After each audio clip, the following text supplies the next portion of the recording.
Hello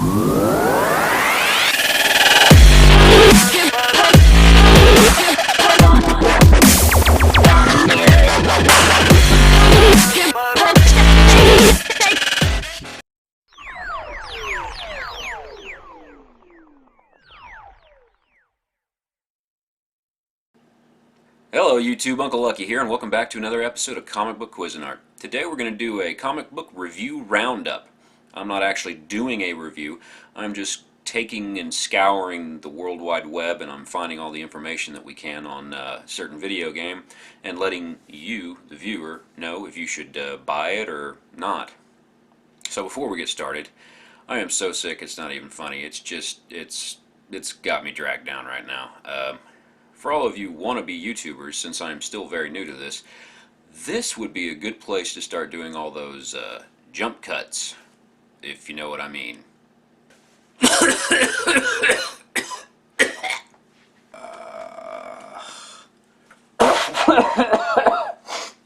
Oh my God. I'm so not going to make it through this. Oh my God.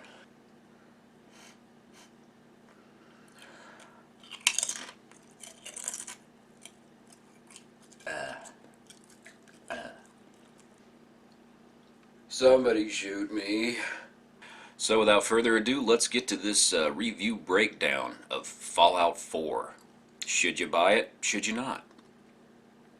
So now the big three are going to be IGN, GT, and GameSpot. And then I'll throw a smaller YouTuber in there with his review. So IGN has given it a 9.5. GT has given it a 9. And GameSpot has also given it a 9. Carrick from Angry Centaur Gaming, who rates his on a buy, wait for a sale, or don't touch it, gave it a buy, a hands down absolute buy. So doing the research on all of these and scouring the net and playing myself, here's what we've come up with. First we're going to start off with the bad news. Okay, now this is indicative of everything when it comes to these kind of video games. There's going to be things that pop up that are just either it ended up being lazy or it just something that has to be patched later. So unfortunately the bad, there's a couple of things that aren't very good here. So graphics in this game, graphics are kind of a mixed bag, but the consensus and everybody says pretty much the same thing. Graphics are kind of ugly. There's places where it's fine, the graphics look good, and then there's other places where the graphics kind of look like cottage cheese. It's mixed, but you can kind of throw that in the bad category because Bethesda's been putting these games out for a long time. You'd think the graphics would be bumped up a little bit. A lot of people are saying it's not, but it still looks a little bit last gen. It's kind of hard on the eyes. That being said, though, they have pumped up the color palette, which, for any of you who played Fallout 3 like I did religiously, the color palette in that made you, after about 25-30 hours, want to kill yourself. The shit browns and the grays and just all the dark colors was very just claustrophobic and kind of depressing. It really was. It's hard to get through a game when it's depressing. They've definitely fixed that in this game. There's blue skies and there's a little bit more to the color palette, so that's a big plus. Another big one is the clunky UI. The VATS, if you remember from Fallout 3 and Fallout Vegas, is back, and it's just as atrocious as ever. It is garbage. I'm sorry. I know there's a lot of you out there that love Bethesda and what they put out, but the UI has got to go. It is crap. It's hard to navigate. It takes forever to figure out what you're doing. There's so many button presses to do one function. It's not good. Frame rate kind of takes a big hit on this one. The frames per second is across all platforms is being said that it's bad, and I've noticed it. Everybody's noticed it. The PC, it gets about 60 frames per second if you're really lucky.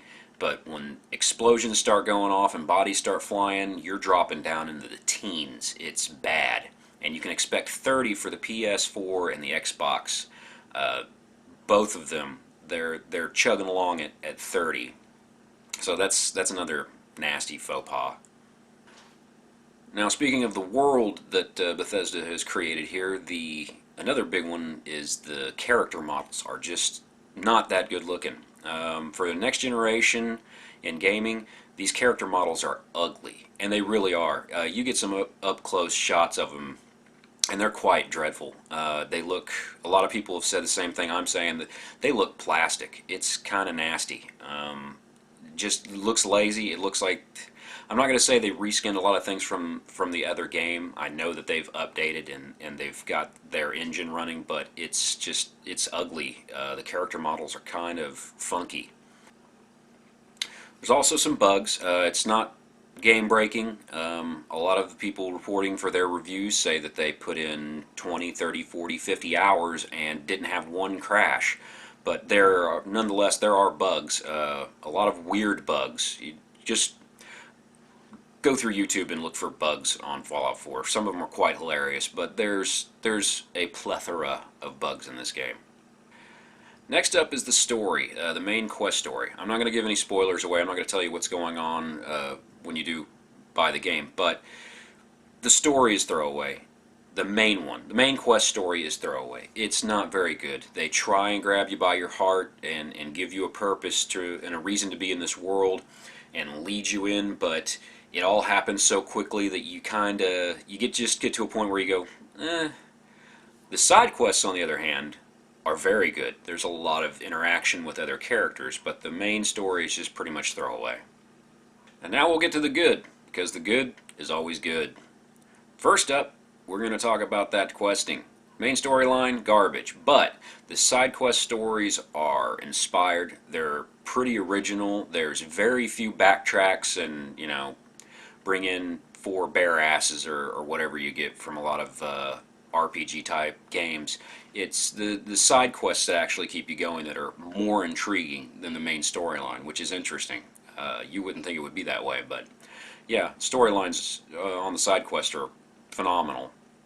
Now, for any of you that played the original Fallout 3 and Fallout Vegas, we all remember the loot system. The loot, God, give me a break. You would be over encumbered with about 10 minutes of being in this game, and you wouldn't have use for any of it. You thought, through the entire game, maybe I can use this for something, and it just didn't work out that way. In this game, everything means something. When you pick up that part, that piece, that toy, that piece of plastic, that broken something on the ground, you can end up using it to modify your weapons and your gear, which is a really, really enjoyable part of this game. You can spend hours modifying your weapons and getting them just the way you want them. That's really cool stuff right there. That's a lot better than they've dealt with it in the past. Now, if anybody remembers Skyrim, I think it was the latest of their DLC. They had Hearthfire. That was really cool. Hearthfire was phenomenal. You got to build your own stuff. It was almost like having a mod in the game. Modders community is huge on these games, and this is no exception. You could build your own house, raise a family, all the sim kind of stuff, and it added another layer to the game. Well, they've done that in this game. It's almost the joke that, I bought a PS4 game and I found some mods in it. You can build the city and do what you want with it. It's really cool. Upgrade a town, get people there to help you out. It's an awesome system, and I wish they would do more with this kind of stuff. Combat feels a lot better. It's more fluid. The other games, the other Fallout 3, it didn't have that punch to it. A lot of the gunplay just didn't feel right. It felt clunky. This game has alleviated a lot of that. And the hand-to-hand combat parts and swinging, weapons, not so much. But the shooting is much improved from the other Fallout game. Now we're going to talk about the mixed bag. The mixed bag, it's 2 points. The AI companions are a mixed bag. They're good and bad. You can have about 12 companions, I think it is, and they can come with you at different times and go on different raids or dungeons or whatever, and they're really cool. They all have their own stories and backstories, and if you talk to them and press them, they'll give you information, and it leads into other things. Really well thought out piece in the game. The problem with this, and this is what makes it a mixed bag, is the AI has a tendency to get in your way. They are always in your way. Trying to go through a door, trying to back up and get out of a firefight, trying to hide, trying to duck, trying to jump. They're always in your way. So it's a mixed bag with those. Take that as you want. The next one is, this is the first one where your lead character is fully voiced. Now, I don't know how many people out there are Bethesda purists where they don't need to speak or whatever. It just adds another little element to the game. It's pretty cool to have them talking and bantering back and forth with other NPCs and things like that. Some of the voice acting is a little bit rough, and in a lot of the areas you can see their mouths moving, but the words don't completely sync up with them. The main lead characters, the female and the male character, are really good. They're done very well. But there's a lot of characters in the background that leave a lot to be desired. Their faces and mouth movements look plastic, and it's just a lot of it's kind of ugh. So there you go. I've got 4 reviewers, 3 big dogs, top notch, one who's on the lower run, and they've all given it pretty good praises. It is a beautiful game at points. It's a lot of fun. It's a Bethesda game. Bethesda's got a pedigree. They're really good at what they do. But now, my 2 cents, my little opinion about this, and this is where I'm having a problem. I started playing Bethesda games in 2002 with the release of Morrowind. Awesome, amazing game. That was 2002, and I have bought every game they've put out since. Now, the problem I'm having with Bethesda right now as a company, this isn't a gripe towards the game itself. I'm griping at Bethesda as a company. They refuse to move forward with the times. I don't know why. I don't know what they're scared of. They have got a pedigree for playing it so safe that it's sometimes maddening. And I'll give you an example. 2002 Morrowind comes out, huge, beautiful RPG. Then you've got Oblivion, Skyrim, Fallout 3, now Fallout 4. Amazing games. But as our time has moved on, there's a lot of game companies and developers out there that are trying a whole bunch of new things. Whether they fail or do a really good job is besides the point. They're trying, they're doing, they're innovating, they're getting forward with it. Bethesda refuses to move forward.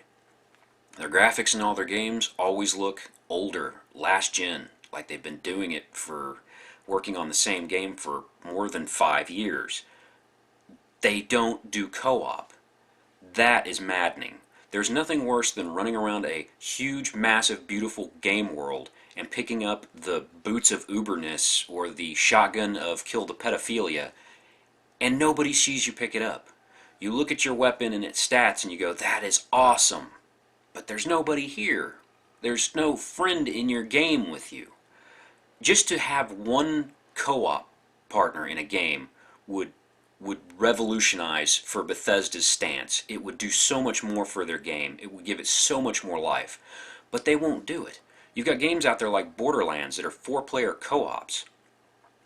Amazing game, amazing fun story, superb first-person shooting and running and gunning, just amazing games. 4-person co-op. Bethesda won't even give you one co-op. I don't understand why that they make these decisions. It doesn't make any sense to me. Their graphics are looking kind of shoddy. They need to get a new engine badly. I've heard a lot of people say this. They need a new engine. It's just not looking good. Bethesda always plays it safe. Like I said, Hearthfire from Skyrim's a perfect example. You got to build. Everybody liked that. Everybody gave Bethesda their feedback. And here you go, Fallout 4 comes out and they've got a little bit better system with modding and building things in your game. That's cool. But they always put something small in every one of their games and then carry it over to the next game. So it's a guarantee now, the next Elder Scrolls game that comes out, it's going to be fully voice acted with your hero, and that'll be their next thing that they do. And then one small little innovation on top. It's just sad to see that they don't grasp this and move along. It's kind of disheartening in a way. But that's just me.